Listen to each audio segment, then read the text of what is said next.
Of course she got the house. She's not a waiter, my mom said, passing my sister the keys. I replied, then let her pay the $72,000 I used to save it. I stopped covering taxes that night. They got the letter on Monday. You always were the helper, not the one who owns things, Mom said without even looking at me, her hand stretched out with the keys, the metal clink cutting through the silence of that dead Sunday morning. Emma took them with a smirk like she'd earned them, like the past 6 years of me working double shifts in a cafe and pouring everything into that house didn't happen. Of course she got the house. She's not a waiter, Mom added, louder this time, looking around like she wanted applause. Her voice was so light, so casual, you'd think she was handing over a birthday present, not my financial grave. I stood there, frozen, coffee-stained apron still tied at the waist from my overnight shift. My hands smelled like milk foam and bleach. My legs ached. My mouth was dry. Then I said it. Calm, direct. Then let her pay the $72,000 I used to save it. Emma blinked, her smile faltered. My father shifted in his seat, newspaper trembling slightly. No one said anything. For once. I turned toward the door, tossed the spare house key onto the shoe rack where it clinked like a bullet hitting tile. I stopped covering taxes last night, I added, quiet but clear. They'll get the letter on Monday. Still, no one spoke. Not Mom. Not Emma. And certainly not Dad, who'd spent the past year telling me how proud he was that at least one of his kids knew how to hustle, as if hustle was just another word for sacrificing your life so the rest of them could coast. I stepped outside and let the cold hit me. It felt better than the heat inside. The thing is, I didn't plan to say that. Not then. I'd rehearsed versions of that line in my head a dozen times before, but I always swallowed it down. Until she handed Emma those keys, like it was natural, like it was just how things were supposed to go. But something in me snapped. Not loudly. Quietly. Like the sound of a final receipt printing. Done. They didn't know yet how deep I'd gone. How long I'd been preparing. But they'd learn. Monday. For 6 years, I paid for a house I didn't sleep in. It started with a roof leak. Then the heating broke. Then the taxes were overdue. Every time, Mom called it a small favor, and every time, I wired the money like a fool. $72,000 over 6 years. Not counting groceries. Not counting Emma's debt I quietly erased to protect her credit. They called it help. I called it obligation. I'm a waiter. Nights, weekends, holidays. But I pick up freelance gigs too, photography, copywriting, dog sitting, whatever paid. No vacations. No real weekends. No cushion. Every extra dollar went into that house. Because Mom said, we're building a future. Because Dad said, real men take care of family. Because Emma said, you're so lucky to not have real responsibilities. And I believed them. What I didn't know, what I couldn't let myself know, was how long they'd been planning to cut me out. It started leaking through in little ways. Mom would talk about Emma's home when guests were over. Dad said things like, when Emma settles in, she can finally start a family here. Family. Right. Like I wasn't part of it. But the moment that cracked the dam was a Facebook post. It was a picture, Mom, Emma, and my aunt standing in front of the house, holding a sold sign like they'd won the lottery. Caption, a new chapter for our girl. So proud of Emma's first step into independence. I stared at it for 20 minutes, the coffee at my cafe shift going cold in my hand. First step? Into independence? That house was in foreclosure when I stepped in. Dad had burned through savings on his consulting phase, and unpaid tax penalties were stacking like bricks. They didn't mention me. Not a tag. Not a name. Not even a thanks to the family support. Like I was a ghost that paid the bills. Then Emma sent me a voice note that pushed everything over the edge. I still have it. Look, I'm sorry you feel like you contributed so much, but you weren't building anything. You were just keeping things alive. That's not the same. I'm the one with the vision. You're just support. I laughed when I heard it. Not because it was funny, because it was honest. They finally said it out loud. I was the mule. The wallet with legs. But the Rael bomb dropped 2 weeks later. I was cleaning out my apartment and found an old flash drive Emma had begged me to back up for her years ago. I'd forgotten about it completely. Plugged it in while dinner cooked. There were folders labeled by names. Mark, Timo, Dad, taxes, me. I opened me first. Inside? Screenshots. Edited texts. Voice memos. Fabricated conversations of me calling her abusive. A doctored email thread where I demanded repayment with threats. Photoshop levels of lie. All organized like a portfolio of destruction. Date stamped. Indexed. She had been building a fake history of me. Preparing for something. For this. And then I opened taxes. That's when my stomach flipped. Inside were PDFs, years of tax forms, 2 of which had my name forged as financial contributor for a family business that never existed. One had my national ID attached. I never signed them. I never saw them. Dad's name was there too, but his signature looked scanned and copied and pasted. They'd used me. Not just emotionally. Not just financially. Legally. The next morning, I called a lawyer I used to serve double espressos to every Tuesday. I sent her the files. She called back 2 hours later. "This is fraud," she said. "And if your name is on any official submission and you didn't authorize it, they're looking at criminal exposure." Exposure. I like that word. I wrote a message to my family group chat. "Starting Monday, the house expenses are no longer my responsibility. If Emma owns it, she owns the taxes too. Best of luck." Not a single reply. Until Dad called me at 2 a.m. Drunk. Slurring. "You ungrateful person. You think you're better than us because you played accountant? You think this is your money? You owe us for your childhood." That's when it hit me. He believed that. They all did. That I owed them for being born. That everything I gave was just settling a debt. So I decided to collect mine. I started digging. I went back through my emails. Old chats. Bank records. I compiled a timeline. A pattern. And then I found something I hadn't expected. Emma's real job history. The one she hid from everyone. She wasn't unemployed in 2020. She was doing freelance crypto consulting for a client later charged with laundering. Her accounts got flagged. And guess whose name she used to set up the first wallet for testing? Mine. That same week, she posted a photo with the caption, "New chapter, new keys, same roots. Thanks to everyone who believed in me." Believed in her? I funded her. I protected her. I handed her a house she now acts like she inherited from God. They want silence? They'll get fire instead. Emma's new home celebration was on a Saturday. She called it a small get-together to bless the new beginnings. The invitation came through the family group chat, the same one where nobody responded when I told them I stopped covering the taxes. Funny, isn't it? They still wanted me there. I said yes. But I didn't come with wine. I came with a laptop, a speaker, and the flash drive. They weren't ready. The house looked like a Pinterest board come to life. White balloons. Gold streamers. A charcuterie board laid out like it cost more than my rent. My mom was glowing, offering people Prosecco like she hadn't committed bank-level betrayal. Dad stood near the barbecue, laughing like the proud patriarch. Emma wore white, like it was her wedding. I showed up late. On purpose. Heads turned. Eyes narrowed. Someone whispered, "Didn't think he'd show." Exactly. Emma walked over, all fake smiles. "Oh my God. You actually came. I was worried you were still upset about the mix-up with the taxes." "Mix-up?" She said mix-up. I gave her a hug, leaned in and said quietly, "You're going to want to sit for this." Then I walked past her, straight to the garden table where the Bluetooth speaker was playing soft jazz. I disconnected it and paired it with my phone. People were watching. Waiting. I opened the laptop, plugged in the flash drive. "Before we eat," I said loudly, "I thought I'd share something. A little housewarming gift." Emma froze. Mom dropped a paper plate. Dad's mouth twitched. "This," I said, "is what $72,000 of loyalty buys you in this family." Then I hit play. The audio started quiet, just some clicking, background hum, a soft voicemail. My voice from an old recording. "Hey, Em, just checking if you got the transfer. Hope it helps. I know it's been hard." Then her voice, spliced from 2 different clips but edited to sound like one. "You're useless. You only help because you're guilty. Don't pretend like you matter." A few people gasped. I let it run. 10 more seconds. Then hit spacebar. "Fabricated," I said. Spliced. I found dozens of these. Emails. Screenshots. Fakes. All saved neatly in a folder labeled insurance. Silence. You could hear someone's glass clink against a plate. Then I opened the next file. A PDF. This is a tax filing from last year. Listed under a family LLC. With my national ID. I didn't sign this. I walked to my father and handed him the printed copy. He didn't take it. So I dropped it on his lap. Forgery. Fraud. Both federal offenses. I spoke to a lawyer. The investigation starts Monday.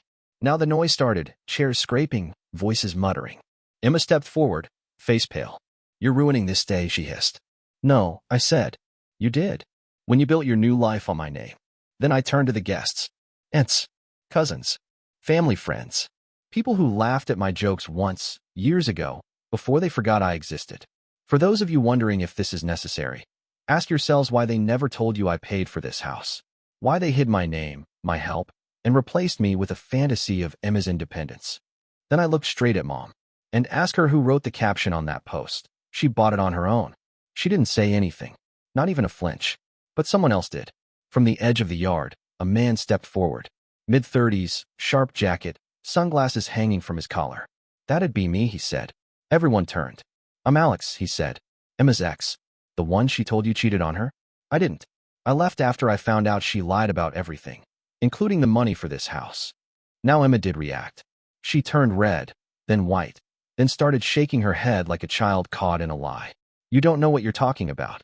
"I saw the documents," he interrupted. "I was the one who helped her print them. Thought they were legit. Until I realized she forged her brother's ID to file them." Gasps again. Someone stood up. My aunt muttered something about needing air. Then Alex said the final blow. "She told me she kept the files in case he ever got annoying. She said she could ruin him with one email."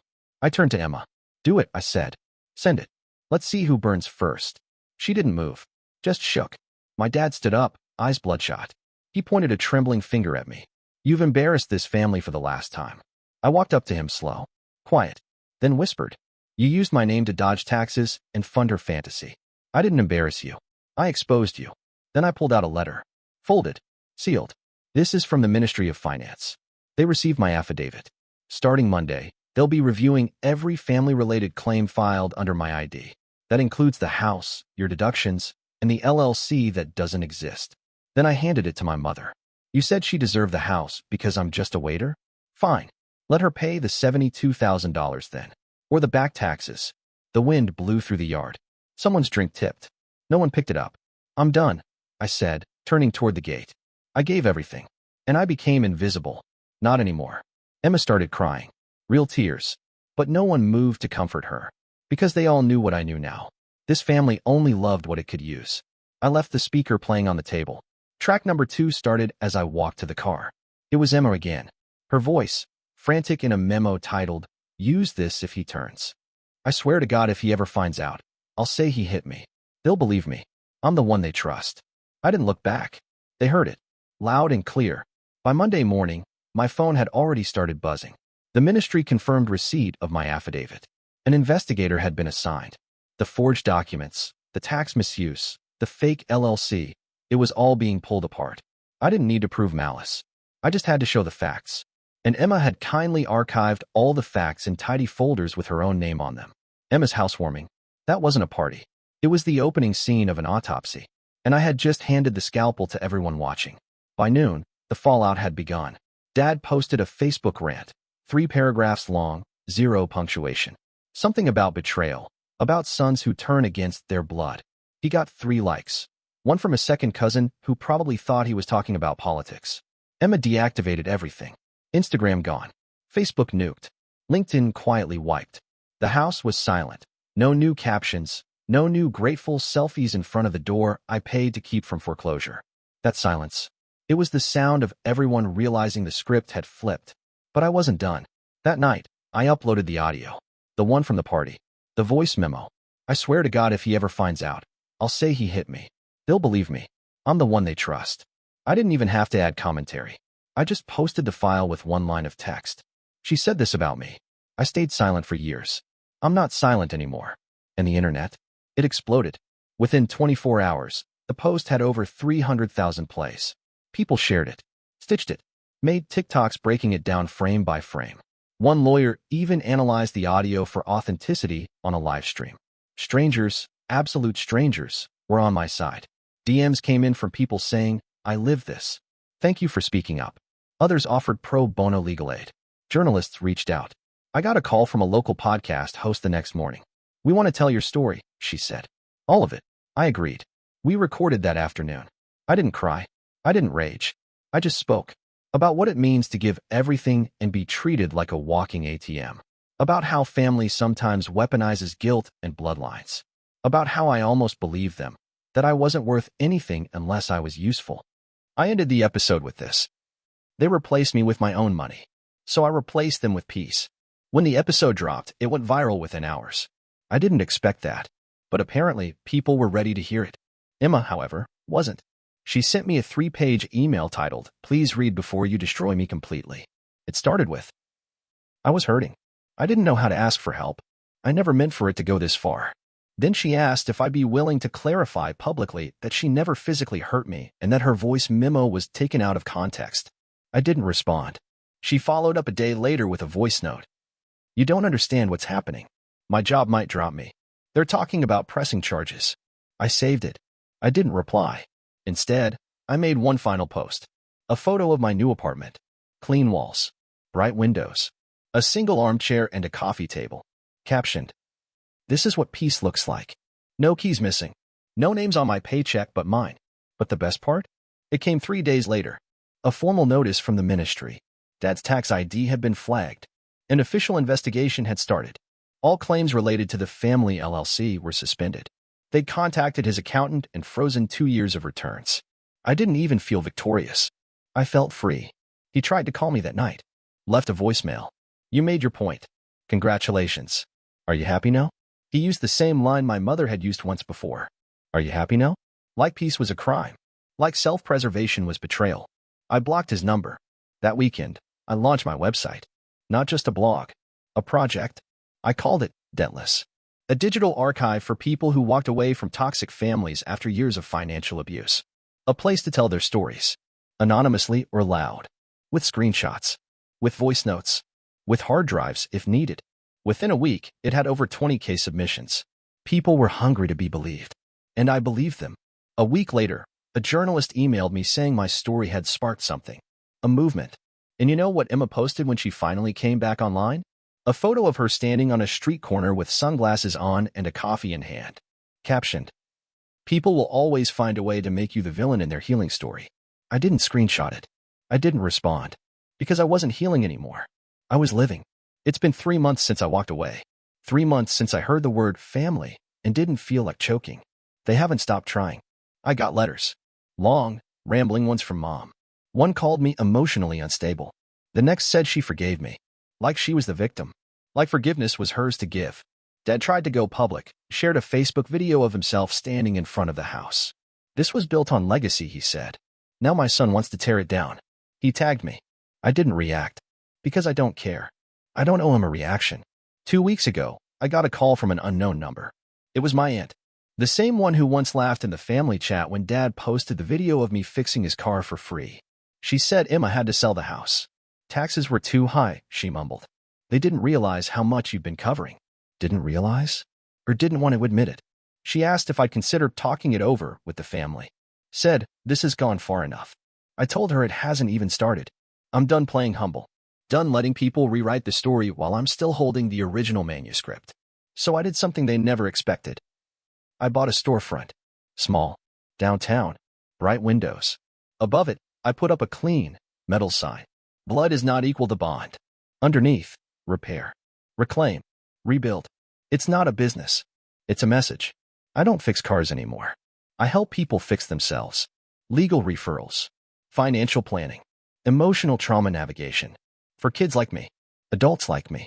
The ones who gave until their bones cracked and got told they were ungrateful for having bones in the first place. Emma drove by last week. I saw her. She didn't come in. But she saw the sign. A few days later, someone vandalized the storefront window. Red spray paint. One word. Traitor. I didn't clean it right away. I left it up for a week. Then I posted a photo of it with a new caption. "If speaking the truth makes me a traitor, then maybe you were never the country I thought I was protecting." Over 100,000 likes in 2 hours. I got DMs from people across the world. One woman from Berlin said she played the audio from Emma's party for her therapist. A man from Brazil sent a photo of his own front door with "Blood is not equal to bond" carved into the wood. It's not about revenge anymore. It's about reclamation. About telling people, "You're not crazy. You were gaslit. And now the lights are back on." As for me, I changed my number. New phone. New address. No more group chats. No more birthday reminders from people who never showed up when I had the flu or couldn't pay rent or just wanted to be seen. I don't get calls from Emma anymore. Not because she stopped trying. Because she finally understands. There is no access where there is no respect. The day the house went up for auction, I drove by. Not to gloat. To say goodbye. I parked across the street. Watched as a stranger walked up with a realtor, pointing at the roof I'd paid for. I saw them nod. Smile. They had no idea who kept that roof from collapsing. Good. They don't need to know. That house isn't mine anymore. And neither are they. Before I drove off, I left something in the mailbox. No return address. A folded copy of the final transfer of ownership. On the back, in Sharpie. "I'm not the villain in your story. I'm the one who left before it turned me into one. Then I drove to my shop, unlocked the door, flipped the sign to open, and sat down beneath the banner that hangs on the back wall, big and bold. Not family funded. I sip my coffee, lean back in my chair, and smile. Because they can paint me as the enemy all they want. But I'm not angry anymore. I'm free. And that's the sweetest peace there is.